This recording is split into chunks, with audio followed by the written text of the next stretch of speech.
Tous les problèmes ont une seule et même unique origine, et de comprendre ce mécanisme va vous permettre de pouvoir véritablement contrôler, de pouvoir comprendre et maîtriser votre réalité en toutes circonstances.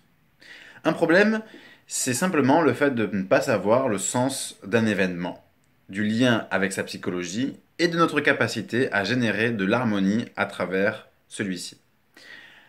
Pour accepter une réalité et pour accepter qu'on peut contrôler cette réalité, il faut stimuler notre délicatesse et notre autorité à l'intérieur de notre psychologie. Sauf que pour développer la délicatesse et l'autorité, il n'y a pas de remède miracle, il suffit juste d'imaginer être plus ou moins proche d'un individu qu'en fonction de sa psychologie.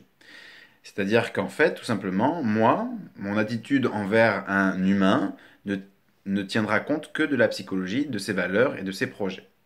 C'est-à-dire que il pourrait changer d'apparence physique, j'aurais encore la même attitude, les mêmes sentiments pour cet humain.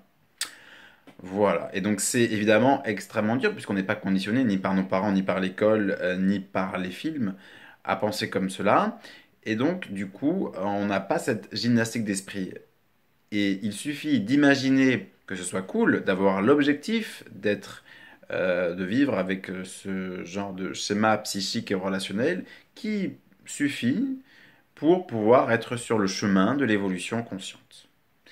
Donc, du coup, de faire en sorte que nos relations ne soient pas influencées par la sexualité, par exemple, et que nous ayons l'objectif de ne pas avoir une sexualité prédéfinie, est fondamental pour équilibrer la délicatesse et l'autorité, le féminin et le masculin, le yin et le yang.